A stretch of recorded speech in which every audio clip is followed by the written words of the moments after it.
ഈ mutual fund സാധാരണക്കാരന് വേണ്ടിയിട്ടുള്ള ഇൻവെസ്റ്റ്മെൻറ്റ് വെഹിക്കിൾ ആകുമ്പോൾ PMS കുറച്ചുകൂടി സാമ്പത്തികമായിട്ട് ഭദ്രതയുള്ളവരും റിസ്ക് എടുക്കാൻ തയ്യാറായിട്ടുള്ളവരും കുറേ കൂടി കൂടുതൽ കാലം അതിന് വേണ്ടിയിട്ട് വെയിറ്റ് ചെയ്യാൻ പറ്റുന്ന അങ്ങനെയുള്ളവർക്ക് വേണ്ടിയിട്ടുള്ള ഇൻവെസ്റ്റ്മെൻറ്റ് സ്കീമാണ്. PMS റിസ്ക് കുറയ്ക്കുക എന്നത് മാത്രമല്ല, അല്ലെങ്കിൽ അതല്ല അതിൻ്റെ പ്രൈമറി ഒബ്ജക്റ്റീവ്. അതിലുപരിയായിട്ട് ലോങ് ടേമിൽ കുറച്ചുകൂടി റിസ്ക് എടുത്തിട്ട് കൂടുതൽ റിട്ടേൺ കൊടുക്കുക, അല്ലെങ്കിൽ ഡൈവേഴ്സിഫൈഡ് ആയിട്ടുള്ള റിട്ടേൺ കൊടുക്കുക. ബോണ്ടുകളിൽ മാത്രം ഇൻവെസ്റ്റ് ചെയ്യുന്ന PMSകളുണ്ട്. അപ്പം അങ്ങനെ ഒരു 3 വർഷമൊക്കെ മിനിമം കൊടുക്കണം. ലാർജ് ക്യാപ്പ് അല്ലെങ്കിൽ ഫ്ലെക്സി ക്യാപ്പ് സ്ട്രാറ്റജികളിൽ ഇൻവെസ്റ്റ് ചെയ്യുന്നുണ്ടെങ്കിൽ 5 വർഷമെങ്കിലും സമയം കൊടുക്കണം. സ്മോൾ ക്യാപ്പ് പോലത്തെ അല്ലെങ്കിൽ സെക്ടറൽ പോലത്തെ PMSകളിൽ ഇൻവെസ്റ്റ് ചെയ്യുന്നത് 5 മുതൽ 7 വർഷമെങ്കിലും നമ്മൾ പീരിയഡ് കൊടുക്കണം. സാമ്പത്തികമായിട്ട് ഭദ്രത ഉണ്ടെന്ന് തോന്നുന്ന ആർക്കും അവരുടെ ഡൈവേഴ്സിഫിക്കേഷൻ്റെ ഭാഗമായിട്ട് ഇൻവെസ്റ്റ്മെൻറ്റിൻ്റെ റിട്ടേൺ ആക്സിലറേറ്റ് ചെയ്യാനായിട്ട് അതിന് വേണ്ടിയിട്ടുള്ള റിസ്ക് അല്ലെങ്കിൽ വോളറ്റിലിറ്റി, ആ ഒരു റിസ്ക് എടുക്കാൻ തയ്യാറായിട്ടുള്ളവർക്ക് വേണ്ടിയിട്ടുള്ള ഒരു ഇൻവെസ്റ്റ്മെൻറ്റ് അവന്യൂ ആയിട്ടാണ് എൻ്റെ എക്സ്പീരിയൻസിൽ എനിക്ക് തോന്നിയിട്ടുള്ളത്. നമസ്കാരം, ET ടോക്സിലേക്ക് എല്ലാ പ്രേക്ഷകർക്കും സ്വാഗതം. നമ്മൾ മലയാളി നിക്ഷേപകരെ സംബന്ധിച്ച്, മലയാളികളെ സംബന്ധിച്ച് ഇൻവെസ്റ്റ്മെന്റിന്റെ പ്രാധാന്യം ഇന്നിപ്പോൾ വളരെയധികം അറിയാം. അതുകൊണ്ട് തന്നെ ധാരാളം രീതിയിൽ ഇൻവെസ്റ്റ്മെന്റ് നടത്താനുള്ള ഓപ്ഷൻസ് ഒക്കെ നമ്മൾ തരാറുണ്ട്. ഈ ഇൻവെസ്റ്റ്മെന്റ് നടത്തുന്ന സമയത്ത് തന്നെ നമ്മൾ അറിഞ്ഞിരിക്കേണ്ട ഒരു പ്രധാനപ്പെട്ട ഒരു മേഖല എന്ന് പറയുന്നത് PMS ആണ്, അഥവാ പോർട്ട്ഫോളിയോ മാനേജ്മെന്റ് സർവീസ്. ഈ ഒരു പോർട്ട്ഫോളിയോ മാനേജ്മെന്റ് സർവീസ് നമ്മളുടെ ലൈഫിൽ എത്രത്തോളം ഇമ്പോർട്ടൻ്റ് ആണ്, അത് ഉണ്ടായിരിക്കേണ്ട ആവശ്യകത എന്താണ് എന്നൊക്കെ നമ്മൾ അറിഞ്ഞിരിക്കേണ്ടതുണ്ട്. ഇന്നത്തെ സെഷനിൽ നമ്മൾ സംസാരിക്കുന്നത് ഈ ഒരു ടോപ്പിക്കിനെ കുറിച്ചാണ്. ഇതിനായിട്ട് നമ്മളോടൊപ്പം ജോയിൻ ചെയ്യുന്നത് 25 വർഷത്തെ ഫിനാൻസ്, ബാങ്കിങ്, ഒപ്പം തന്നെ ഇൻവെസ്റ്റ്മെന്റ് ഫീൽഡിൽ എക്സ്പീരിയൻസ് ഉള്ള ട്രിനിറ്റി ഫിൻവെസ്റ്റ് എന്ന കമ്പനിയുടെ CEO ജിബി ജോർജ് ആണ്. നമുക്ക് അദ്ദേഹത്തെ വെൽക്കം ചെയ്യാം. Welcome sir. Thank you very much Haripriya.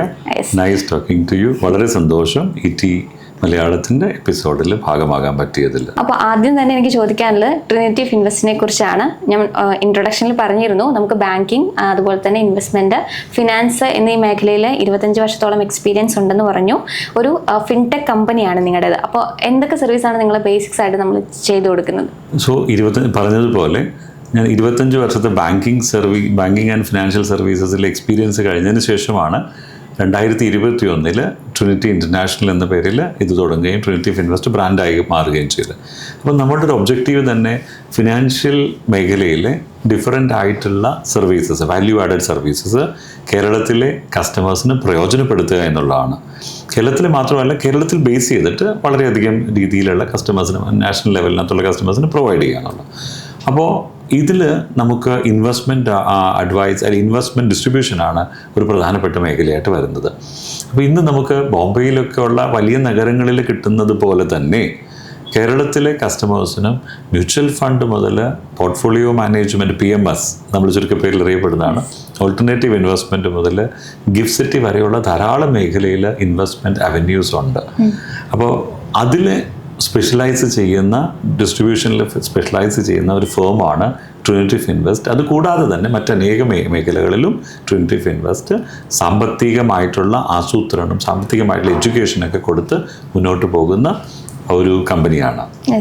അപ്പോൾ നമ്മളിന്ന് പറഞ്ഞ പോലെ തന്നെ നമ്മുടെ ആദ്യത്തെ സംശയം എന്ന് പറയുന്നത് പോർട്ട്ഫോളിയോ മാനേജ്മെന്റ് സർവീസിനെ കുറിച്ചാണ്. അപ്പോൾ ആളുകൾ അത് കേട്ടിട്ടുണ്ട്, പക്ഷേ ഒരു നിക്ഷേപകൻ എന്ന നിലയിൽ അതിനെക്കുറിച്ച് വലിയ എക്സ്പീരിയൻസ് അല്ലെങ്കിൽ അറിവുണ്ടാവാനുള്ള സാധ്യതയില്ല. അപ്പോൾ എന്താണ് ശരിക്കും ഈ ഒരു പോർട്ട്ഫോളിയോ മാനേജ്മെന്റ് സർവീസ് എന്ന് പറയുന്നത്? അത് ഈ ഒരു മ്യൂച്വൽ ഫണ്ട് ഇൻവെസ്റ്റ്മെന്റിൽ നിന്ന് അല്ലെങ്കിൽ അങ്ങനെ ഒരു സർവീസിൽ നിന്ന് എങ്ങനെയാണ് വ്യത്യാസപ്പെട്ടിരിക്കുന്നത്? മ്യൂച്വൽ ഫണ്ട് നമ്മുടെ securities and exchange board, SEBI എന്ന് പറയുന്ന ഇൻസ്റ്റിറ്റ്യൂഷൻ തന്നെ അതിൻ്റെ ക്രിയേറ്റ് ചെയ്തിരിക്കുന്നത് തന്നെ സാധാരണക്കാരനുൾപ്പെടെയുള്ള എല്ലാ നിക്ഷേപകർക്കും പാർട്ടിസിപ്പേറ്റ് ചെയ്യാൻ വേണ്ടിയിട്ടാണ്. അപ്പോൾ അത് വെൽ ഡൈവേഴ്സിഫൈഡ് ആണ്. ധാരാളം സ്റ്റോക്കുകൾ അതിനകത്ത് വരാറുണ്ട്, ഏകദേശം 50ഓളം സ്റ്റോക്കുകൾ. അതിൽ തന്നെ ഓരോ കസ്റ്റമറുടെയും റിസ്ക് അപ്പിറ്റൈറ്റ് അനുസരിച്ചിട്ട് റിസ്ക് കുറഞ്ഞതും റിസ്ക് മോഡറേറ്റ് ആയിട്ടും റിസ്ക് ഹൈ ആയിട്ടുള്ള ഡിഫറെൻറ്റ് ഫണ്ടുകളുണ്ട്. അതൊരു പൂൾഡ് ഇൻവെസ്റ്റ്മെൻറ്റ് വെഹിക്കിളാണ്. കളക്റ്റീവായിട്ട് ഞാനും ഹരിപ്രിയയും ഇദ്ദേഹമൊക്കെ ഉൾപ്പെടുന്ന എല്ലാവർക്കും നമുക്ക് അതിനകത്ത് പൈസ ഇട്ട് അതിൻ്റെ യൂണിറ്റ്സ് ആണ് നമുക്ക് അലൊക്കേറ്റ് ചെയ്യപ്പെടുന്നത്. എന്നാൽ PMSലേക്ക് വരുമ്പോൾ അത് തികച്ചും സാധാരണക്കാരൻ എന്നതിനേക്കാൾ ഉപരി കുറച്ചുകൂടി അഫ്ലുവൻ്റ് ആയിട്ടുള്ള, ഉയർന്ന സാമ്പത്തിക ഭദ്രതയുള്ളവർക്ക് വേണ്ടിയിട്ടാണ്.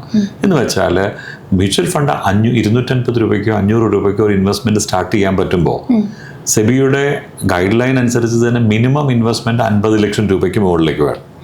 അപ്പോൾ അങ്ങനെ ഒരു ഇൻവെസ്റ്റ്മെൻറ്റ് ചെയ്യാൻ പറ്റുന്ന ഒരാളെന്ന് പറഞ്ഞാൽ ഓവറോൾ 2-3 കോടി രൂപയുടെയൊക്കെ പോർട്ട്ഫോളിയോ ഉള്ള ഒരാൾ മാത്രമേ ഇതേപോലത്തെയുള്ള ഹൈ റിസ്ക് കോൺസെൻട്രേറ്റഡ് ആയിട്ടുള്ള പോർട്ട്ഫോളിയോയിലേക്ക് വരാവുള്ളൂ. ഇനി അതിൻ്റെ വ്യത്യാസം എന്താണ്?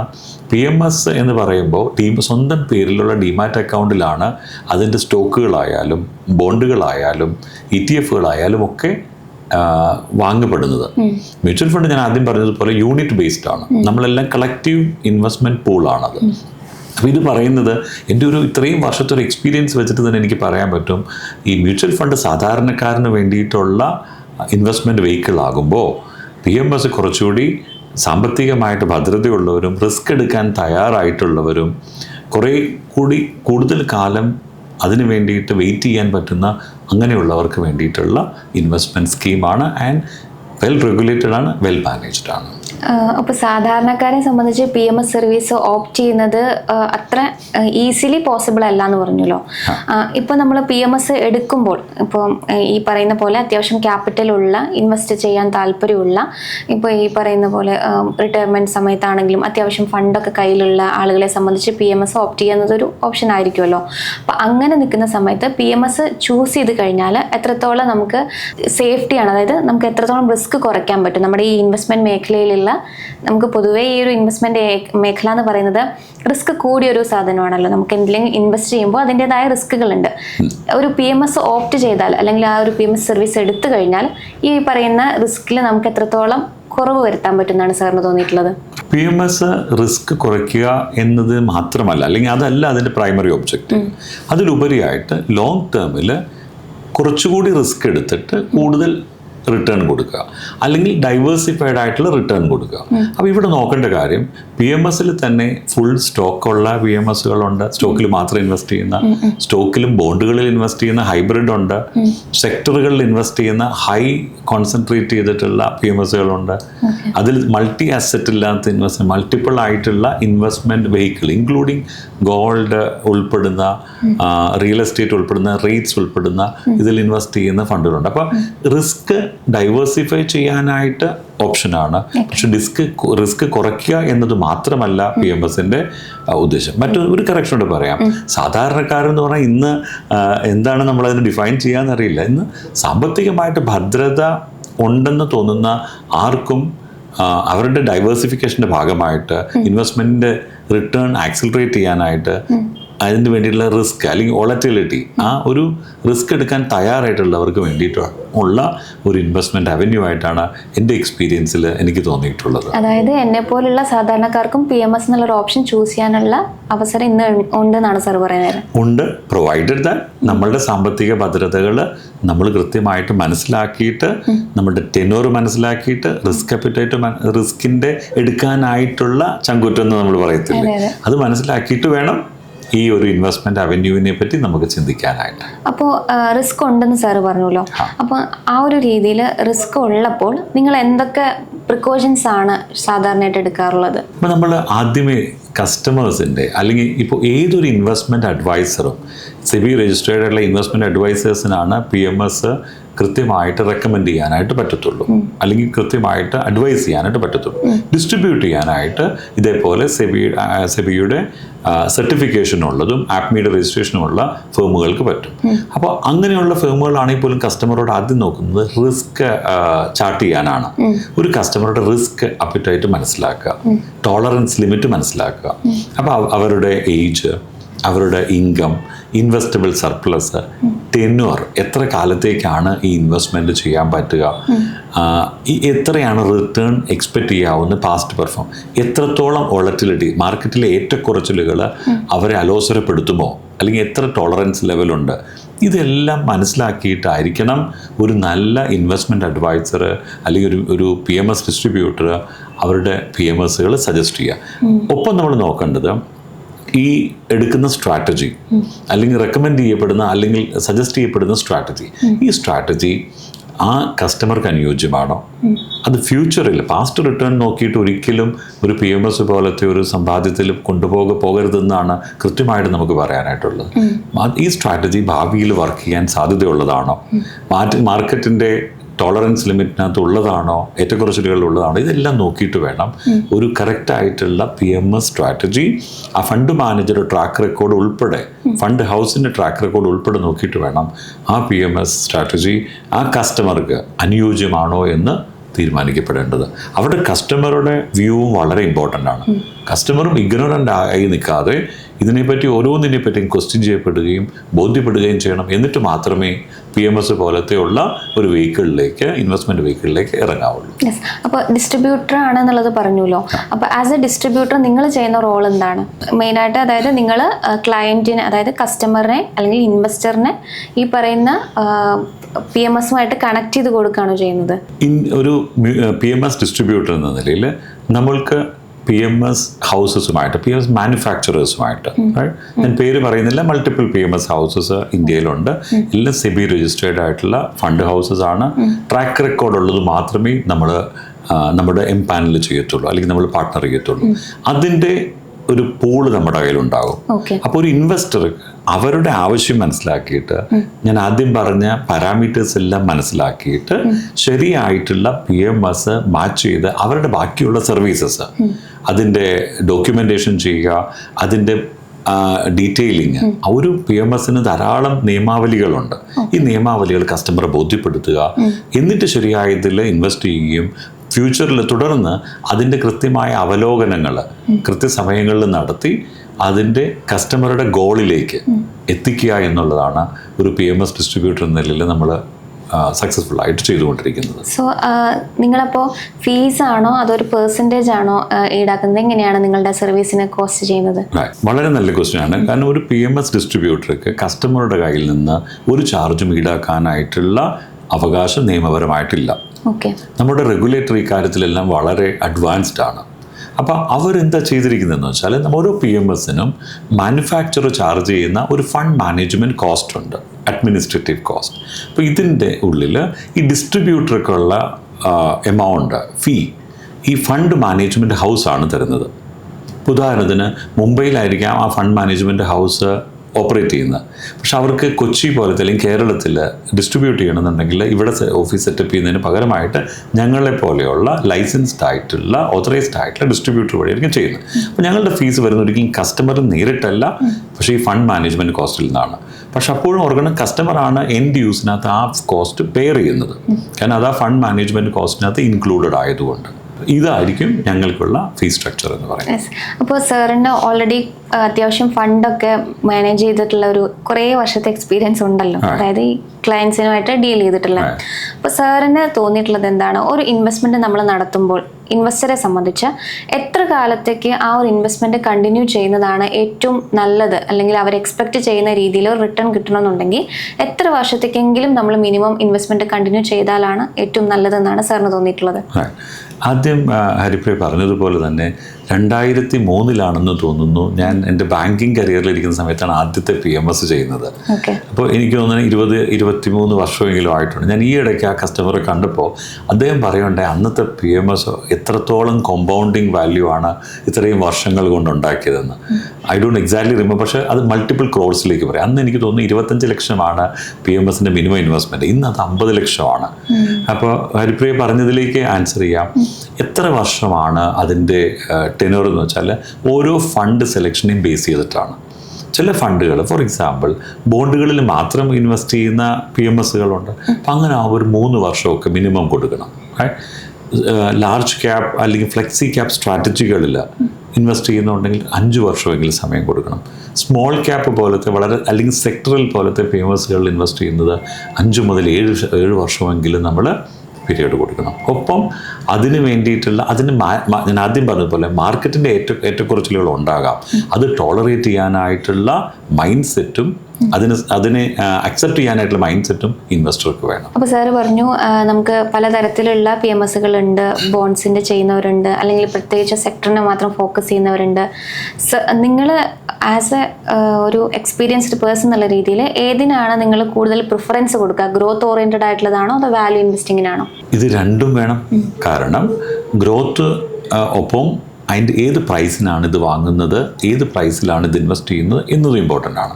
അപ്പോൾ ശരിയായ തീരുമാനം എന്ന് വെച്ചാൽ ഞാൻ ആദ്യം പറഞ്ഞതുപോലെ കസ്റ്റമറാണ് ഇവിടുത്തെ, കസ്റ്റമറുടെ നീഡാണ് ഒരു പ്രൈം ഇമ്പോർട്ടൻസ്.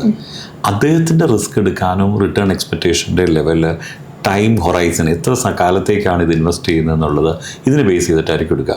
അപ്പോൾ ഇവൻ ഇക്വിറ്റി എടുക്കുന്ന ഒരു കസ്റ്റമറാണ്, സ്റ്റോക്കിൽ മാത്രം മതി എന്ന് തീരുമാനിക്കുന്ന കസ്റ്റമർക്ക് ഞങ്ങൾ പ്രിഫർ ചെയ്യുന്ന ഒരു അപ്രോച്ച് എന്ന് പറയുന്നത് ഗ്രോത്തും വാല്യൂവും ചേർന്നിട്ടുള്ള അപ്രോച്ചാണ്. കാരണം നമുക്ക് ഇത് രണ്ടും ഉണ്ടെങ്കിലാണ് സസ്റ്റൈനബിൾ ആയിട്ട് ലോങ് ടേമിൽ വെൽത്ത് ക്രിയേറ്റ് ചെയ്യാൻ പറ്റുക.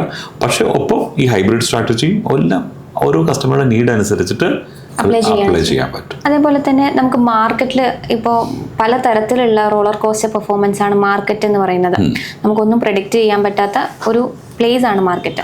അപ്പം അങ്ങനെയുള്ള സമയത്ത് ഈ മാർക്കറ്റ് ഇടിയുന്ന സമയത്ത് അല്ലെങ്കിൽ ഈ പറയുന്ന അൺസർട്ടനിറ്റി വരുന്ന സമയത്ത്, നിലവിൽ ഓൾറെഡി അങ്ങനെ ഒരു കണ്ടീഷൻ ആണല്ലോ, അങ്ങനെ വരുന്ന സമയത്ത് ഈ ഫണ്ട് സംരക്ഷിക്കാൻ വേണ്ടിയിട്ട് നിങ്ങൾ എന്തൊക്കെ സ്ട്രാറ്റജീസ് ആണ് ചെയ്യുക? ഇനിയിപ്പോൾ ഇൻ കേസ് നമുക്കത് ഈ ഒരു സർവീസ് അല്ലെങ്കിൽ ഈ പറയുന്ന പോലെ പണം തൽക്കാലം ഒന്ന് പിൻവലിക്കണമെന്ന് തോന്നുകയാണെങ്കിൽ അതിന് എക്സിറ്റ് ലോഡ് അങ്ങനെ എന്തെങ്കിലുമൊക്കെ ആയിട്ടുണ്ടോ? അപ്പോൾ അതിനകത്ത് രണ്ട് കാര്യങ്ങളാണ്. ഒന്ന്, മാർക്കറ്റിൻ്റെ വോളറ്റിലിറ്റി ആരാണ് നിയന്ത്രിക്കുന്നത്, അല്ലെങ്കിൽ ആരാണ് അതനുസരിച്ചിട്ട് ഫണ്ടുകളെ സ്ട്രാറ്റജൈസ് ചെയ്യുന്നത്? PMS ഫണ്ട് മാനേജറാണ്. ഓക്കെ, അത് ആ മാനുഫാക്ചറർ ഏതാണോ PMS ഹൗസ് അതിൻ്റെ ഫണ്ട് മാനേജറാണ്. അവിടെയാണ് PMSൻ്റെ ഒരു അഡ്വാൻറ്റേജ് എന്ന് പറയുന്നത്. PMSന് ക്യാഷിൽ ഇപ്പോൾ മാർക്കറ്റ് അൺസർട്ടനിറ്റി വളരെ കൂടുതലാണ്, സ്റ്റോക്കിൽ നിന്ന് എക്സിറ്റ് ചെയ്തിട്ട് അവർക്ക് വലിയൊരു അളവിൽ ക്യാഷ് മെയിൻറ്റെയിൻ ചെയ്യാൻ പറ്റും. ഒപ്പം അതിനെ ഡെറ്റ് ഇൻസ്ട്രുമെൻറ്റ്, ഷോർട്ട് ടേം കടപ്പത്രങ്ങളിലേക്ക് മാറ്റാനായിട്ട് PMS ഫണ്ട് മാനേജർക്ക് ഫ്രീഡം ഉണ്ട്. അതേപോലെ ഇൻവെസ്റ്റ് ചെയ്യാൻ റൈറ്റ് ടൈം ആണെന്ന് തോന്നിക്കഴിഞ്ഞാൽ പൂർണ്ണമായിട്ടും ആ ഫണ്ടുകളെ ഇൻവെസ്റ്റ് ചെയ്യാൻ പറ്റും. അപ്പോൾ എന്താണ്, ഇൻവെസ്റ്റർക്ക് ഓരോരുത്തരുടെയും ഡിമാറ്റ് അക്കൗണ്ടിൽ ഈ ചലനങ്ങൾ നേരിട്ട് കാണാൻ പറ്റും. അപ്പോൾ അങ്ങനെയാണ് ഈ മാർക്കറ്റ് അൺസർട്ടനിറ്റിയെ ഒരു ഫണ്ട് മാനേജർ ഓവർകം ചെയ്യുക. അത് നല്ല ഫണ്ട് മാനേജറുടെ നല്ല ഫണ്ട് കണ്ടുപിടിക്കുക എന്നുള്ളതാണ് ഞങ്ങളെപ്പോലെയുള്ള PMS ഡിസ്ട്രിബ്യൂട്ടേഴ്സ് കൃത്യമായിട്ട് ചെയ്യുന്നത്. ഓക്കെ, ഈ PMS നമ്മൾ ഓപ്റ്റ് ചെയ്യുകയാണെങ്കിൽ അതിൻ്റെ ടാക്സേഷൻ എങ്ങനെയാണ് വരിക? അത് നമ്മുടെ ആ ഒരു ഇൻവെസ്റ്റ്മെൻറ്റിൻ്റെ ടാക്സേഷൻ മാത്രമാണോ വരുന്നത്, അതോ അഡീഷണൽ ആയിട്ട് നമ്മൾ എന്തെങ്കിലും കരുതിയിരിക്കണോ, അല്ലെങ്കിൽ അങ്ങനത്തെ ചാർജുകളോ കാര്യങ്ങളോ എന്തെങ്കിലും ഉണ്ടോ? ഉണ്ട്. PMSകൾ അവിടെയാണ് മ്യൂച്വൽ ഫണ്ടിൽ നിന്ന് PMSകൾ വ്യത്യസ്തമായി നിൽക്കുന്നത്. മ്യൂച്വൽ ഫണ്ടുകളുടെ ടാക്സേഷൻ വരുന്നത് long term capital gain, short term capital gain എന്ന കാറ്റഗറിയിലാണ്. അപ്പോൾ അത് വരുന്നത് എന്നാണോ ഈ ഫണ്ട് തിരിച്ചെടുക്കുന്നത്, പ്രോഫിറ്റ് ബുക്ക് ചെയ്യപ്പെടുന്നത്, അന്നാണ് ഈ ടാക്സേഷൻ ആപ്ലിക്കബിൾ ആകുക. PMSൽ നേരെ തിരിച്ചാണ്. അത് നമ്മളുടെ വ്യക്തിപരമായിട്ടുള്ള ഡിമാറ്റ് അക്കൗണ്ടിലാണ് ഈ ട്രാൻസാക്ഷൻസ് നടക്കുന്നത് എന്നതുകൊണ്ട് ഓരോ പ്രാവശ്യം ഫണ്ട് മാനേജർ നമ്മുടെ പവർ ഓഫ് അറ്റോർണി ഉപയോഗിച്ചിട്ടാണ് ഫണ്ട് മാനേജർ അതിൽ വാങ്ങുകയും വിൽക്കുകയും ഒക്കെ ചെയ്യുന്നത്. ഇങ്ങനെ ചെയ്യുമ്പോൾ ഉണ്ടാകുന്ന പ്രോഫിറ്റിനും ലോസിനും നമ്മൾ ടാക്സേഷൻ്റെ അക്കൗണ്ടബിലിറ്റി ഇൻവെസ്റ്റർക്ക് അതാത് സമയങ്ങളിൽ, അതാത് ക്വാർട്ടറുകളിൽ, അതാത് വർഷങ്ങളിൽ വരുന്നതാണ്. അപ്പോൾ വ്യത്യസ്തത ഇവിടെ നമ്മൾ പ്രോഫിറ്റ് നമ്മുടെ കയ്യിലേക്ക് വന്നില്ലെങ്കിൽ പോലും നമ്മളുടെ ഡിമാറ്റ് അക്കൗണ്ടിൽ ട്രാൻസാക്ട് ചെയ്യുന്നതുകൊണ്ട് ഉണ്ടാകുന്ന ലാഭവും നഷ്ടത്തിനും ടാക്സിൻ്റെ ലയബിലിറ്റി അതാത് വർഷങ്ങളിൽ ഇൻവെസ്റ്റർ എന്ന നിലയിൽ നമുക്ക് വരുന്നതാണ്. മ്യൂച്വൽ ഫണ്ടിൽ ഈ ഒരു പ്രശ്നം വരുന്നില്ല. ഒപ്പം എക്സിറ്റ് ലോഡിനെ പറ്റി ചോദിച്ചിരുന്നു. എക്സിറ്റ് ലോഡും ഇതിനകത്ത് ആപ്ലിക്കബിൾ ആണ്. പല ഫണ്ടുകളും ഇപ്പോൾ ഒരു ലോക്കിൻ പീരീഡ് മാറ്റിയിട്ട് അവർ ഇൻവെസ്റ്റ് ചെയ്യിപ്പിക്കാൻ വേണ്ടിയിട്ട് ചെറിയൊരു എക്സിറ്റ് ലോഡ് വയ്ക്കും. കാരണം ലോങ് ടേമിലുള്ളവർക്ക് വേണ്ടിയിട്ടാണ് PMS എന്ന ബോധ്യം ഉണ്ടാക്കാനും കൂടെ കൂടിയിട്ട് അത് ഉപകരിക്കുന്നുണ്ട്. അപ്പോൾ പല ഫണ്ടുകൾക്കും ആദ്യത്തെ വർഷങ്ങളിൽ ചിലപ്പോൾ 2 to 3% എക്സിറ്റ് ലോഡ് ഉണ്ടാകാം. അങ്ങനെ ഓരോ വർഷം ചെല്ലുന്തോറും എക്സിറ്റ് ലോഡ് കുറഞ്ഞ ഒരു 3 വർഷമൊക്കെ കഴിഞ്ഞാൽ മിക്ക ഫണ്ടുകളും തന്നെ എക്സിറ്റ് ലോഡ് ഇല്ലാതെയാണ് ഓപ്പറേറ്റ് ചെയ്യപ്പെടുന്നത്. യെസ്, അപ്പോൾ ഞാൻ ഇതൊരു കൺക്ലൂഷനിലേക്കുള്ള ഒരു ചോദ്യം കൂടെ ചോദിക്കാം. സാറ് PMS മെയിൻറ്റെയിൻ ചെയ്യുന്ന അല്ലെങ്കിൽ PMSനെ കുറിച്ച് വളരെ ഡെപ്ത് ആയിട്ടുള്ള നോളജ് ഉണ്ട്. പക്ഷെ അപ്പുറത്തെ സൈഡിൽ സാറും ഒരു ഇൻവെസ്റ്റർ ആയിരിക്കുമല്ലോ, അപ്പോൾ കുറേ വർഷത്തെ എക്സ്പീരിയൻസും ഉണ്ടായിരിക്കും മാർക്കറ്റിൽ ഇൻവെസ്റ്റ്മെന്റ് ചെയ്യുന്നതിൻ്റെ. സാധാരണ ഒരു ഇൻവെസ്റ്ററിനെ സംബന്ധിച്ച് എപ്പോഴും അവരുടെ ഫോക്കസ് എന്ന് പറയുന്നത് റിസ്ക് കുറഞ്ഞ സ്റ്റെബിലിറ്റി ഉള്ള റിട്ടേൺ ഉള്ള, അതായത് മാർക്കറ്റ് ഇങ്ങനെ വോളറ്റൈൽ ആകുമ്പോഴും നമ്മുടെ പണത്തിനധികം കോട്ടം തട്ടാത്ത രീതിയിൽ സേഫ്റ്റി ആയിട്ടുള്ളൊരു ഇൻവെസ്റ്റ്മെന്റ് ടൂൾ ഏതാണെന്നുള്ളതായിരിക്കും എല്ലാ ഇൻവെസ്റ്റർക്കും ചൂസ് ചെയ്യാൻ താല്പര്യം. അങ്ങനെയാണെന്നുണ്ടെങ്കിൽ സാറ് ഏത് ഓപ്ഷൻ ആയിരിക്കും പറയാ? മ്യൂച്വൽ ഫണ്ടുകളാണോ അല്ലെങ്കിൽ ഡെപ്റ്റുകളാണോ, ഡെപ്റ്റ് ഇൻവെസ്റ്റ്മെന്റിനെ കുറിച്ചാണോ, ഏതാണ് സാറിന് ഐഡിയലായിട്ട് തോന്നിയിട്ടുള്ളത്? എൻ്റെ പേഴ്സണൽ എക്സ്പീരിയൻസിലേക്ക് വന്നാൽ ഇത്രയും വർഷത്തെ എക്സ്പീരിയൻസ് വെച്ചിട്ട് പറയാം, ഓരോ കസ്റ്റമറുടെയും വ്യക്തിപരമായിട്ടുള്ള റിക്വയർമെൻറ്റ്സ് ഡിഫറെൻ്റ് ആണ്. ജനറൽ പബ്ലിക് ആദ്യം പറഞ്ഞതുപോലെ അവർക്ക് സേഫ്റ്റി നെറ്റിൽ നിന്നുകൊണ്ട് ബെറ്റർ ആയിട്ട് ഒരു മോഡറേറ്റ് റിട്ടേണിലേക്ക് കൊണ്ടുപോകുക, ബാങ്കിലെ FD കൊടുക്കുന്നതിനേക്കാളും ബെറ്റർ ആയിട്ടുള്ള ഒരു റിട്ടേണിലേക്ക് കൊണ്ടുപോകുക. അവിടെ മ്യൂച്വൽ ഫണ്ടുകളാണ് തീർച്ചയായിട്ടും നമുക്ക് ഹെൽപ്ഫുൾ ആവുക. അതേ സമയത്ത് റിസ്ക് എടുത്ത് കൂടുതൽ ആക്സിലറേറ്റഡ് റിട്ടേണിലേക്ക് കൊണ്ടുപോകുന്ന വേണ്ടിയിട്ടുള്ള ഇൻവെസ്റ്റേഴ്സ് ഇന്ന് ധാരാളമുണ്ട്. ആ ഒരു മൈൻഡ് സെറ്റിൽ വലിയൊരു ചേഞ്ച് വന്നത് നമുക്ക് കാണാൻ പറ്റുന്നുണ്ട്. അപ്പോൾ അങ്ങനെയുള്ളവർക്ക് പോർട്ട്ഫോളിയോ മാനേജ്മെൻറ്റ്, PMS എന്ന ചുരുക്കപ്പേരിൽ അറിയപ്പെടുന്ന പോർട്ട്ഫോളിയോ മാനേജ്മെൻറ്റുകളായിരിക്കും കുറേയും കൂടി അനുയോജ്യം. അതിൽ തന്നെ നമുക്ക് റിസ്കിനെ കുറയ്ക്കാനും കൂട്ടാനും പാകത്തിനുള്ള ഡിഫറെൻറ്റ് സ്ട്രാറ്റജീസ് ഉണ്ട്.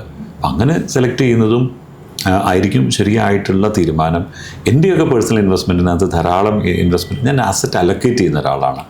അപ്പോൾ അതിനകത്ത് ഗോൾഡിൽ ഇൻവെസ്റ്റ്മെൻറ്റ് ഉണ്ടാകാം, ഡെറ്റിൽ ഇൻവെസ്റ്റ്മെൻറ്റ് ഉണ്ട്, അതായത് കടപ്പത്രങ്ങളിൽ, ഇക്വിറ്റിയിൽ ഇൻവെസ്റ്റ്മെൻ്റ് ഉണ്ട്, ഹൈബ്രിഡ് ആയിട്ടുള്ള ഇതിൻ്റെ കോമ്പിനേഷൻ ആയിട്ടുള്ള ഫണ്ടുകളുണ്ട്. ഇങ്ങനെയുള്ള ഒരു സ്ട്രാറ്റജിയിലാണ് ഞാൻ പേഴ്സണലായിട്ട് വിശ്വസിക്കുന്നതും തീർച്ചയായിട്ടും അതേ രീതിയിലേക്കാണ് ഞാൻ കണ്ടിട്ടുള്ളത്. ധാരാളം പേര് ലോങ് ടേമിൽ പൈസ ഉണ്ടാക്കുന്നത്. ഒരു സ്ട്രാറ്റജിയുടെ മാത്രം പുറകെ പോയാൽ നമുക്ക് അതിൽ നിന്ന് ഉണ്ടാകുന്ന നേട്ടങ്ങൾ കുറവായിട്ടാണ് എൻ്റെ എക്സ്പീരിയൻസിൽ ഞാൻ കണ്ടിട്ടുള്ളത്. അവസാനമായിട്ട് ചോദിക്കാനുള്ളത്, ഈ പറഞ്ഞ പോലെ തന്നെ അത്യാവശ്യം ക്യാപിറ്റലുള്ള ഈ ഫണ്ട് എങ്ങനെ മാനേജ് ചെയ്യണം, അല്ലെങ്കിൽ ശരിക്കും പറഞ്ഞാൽ അത്യാവശ്യം നല്ല ക്യാപിറ്റൽ ആളുകൾ ആദ്യം പ്രിഫർ ചെയ്യുക FDകളായിരിക്കുമല്ലോ, ബാങ്ക് FD. അതിലിട്ട് കഴിഞ്ഞാൽ നമുക്ക് ഒന്നും ടെൻഷനില്ല എന്നുള്ള രീതിയിൽ ചൂസ് ചെയ്യുന്ന ആളുകളായിരിക്കും. അങ്ങനെയുള്ള എന്നാൽ ഇൻവെസ്റ്റ് ചെയ്യാൻ താല്പര്യമുള്ള നിക്ഷേപകരോട് എന്താണ് പറയാനുള്ളത്? ഒന്ന്, ഞാനൊരു ബാങ്കറാണ്, അപ്പം അതുകൊണ്ട് തന്നെ ലിറ്റിൽ കോൺട്രവേഴ്സി ആകാൻ സാധ്യതയുണ്ട്. ബാങ്കിലെ FD റേറ്റ് എപ്പോഴും ഫിക്സ്ഡ് ആണ്. അപ്പം അതിൻ്റെ പ്രത്യേകത എന്താണ്? അത് കൂടുന്നുമില്ല കുറയുന്നുമില്ല. പക്ഷേ ഇൻഫ്ലേഷൻ ഇവിടെ എല്ലാ വർഷവും പണപ്പെരുപ്പം അല്ലെങ്കിൽ വിലക്കയറ്റം കൂടുകയും കുറയുകയും ചെയ്യുന്നുണ്ട്. അത് കൂടുന്നതാണ് നമ്മൾ അധികം കാണുന്ന എക്സ്പീരിയൻസ്. അങ്ങനെ വരുമ്പോൾ എന്താണ് പറ്റുന്നത്? നമ്മളുടെ ടാക്സ് കൊടുത്തിട്ടുള്ള റിട്ടേൺ, FDയിൽ നിന്ന് കിട്ടുന്ന റിട്ടേൺ ഒരിക്കലും നമ്മുടെ ഇൻഫ്ലേഷനെ പലപ്പോഴും ബീറ്റ് ചെയ്യാൻ പറ്റാറില്ല.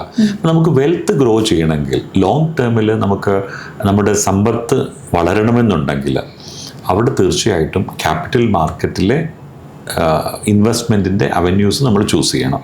അതിൽ മ്യൂച്വൽ ഫണ്ട് ആകാം, PMS ആകാം, ഓൾട്ടർനേറ്റീവ് ഇൻവെസ്റ്റ്മെൻറ്റ്സ് ആകാം, ബോണ്ടുകളാകാം, കോമ്പിനേഷൻസ് ആകാം. അങ്ങനെയുള്ള കറക്റ്റായിട്ടുള്ള അസറ്റ് അലൊക്കേഷനിലൂടെ ലോങ് ടേമിൽ വെൽത്ത് ക്രിയേറ്റ് ചെയ്യാനായിട്ട് ഇൻവെസ്റ്റേഴ്സിന് പറ്റുമെന്നുള്ളതാണ് എൻ്റെ ഈ 25-30 വർഷത്തെ എക്സ്പീരിയൻസിൽ എനിക്ക് വളരെ കൃത്യമായിട്ട് പറയാൻ പറ്റുക. ഒരു അസറ്റ് ക്ലാസ്സിൽ മാത്രം ഒതുങ്ങി നിന്നിട്ട് സെക്യൂരിറ്റി മാത്രമാക്കി മാറ്റരുത് ലൈഫിൻ്റെ ലക്ഷ്യം. ഗ്രോത്തും കൂടെ കൂടിയിട്ടുള്ളവർക്ക് എല്ലാ ഇത്തരത്തിലുള്ള ധാരാളം ഓപ്പർച്യൂണിറ്റി ഉണ്ടെന്ന് വിശ്വസിക്കുന്ന ആളാണ്.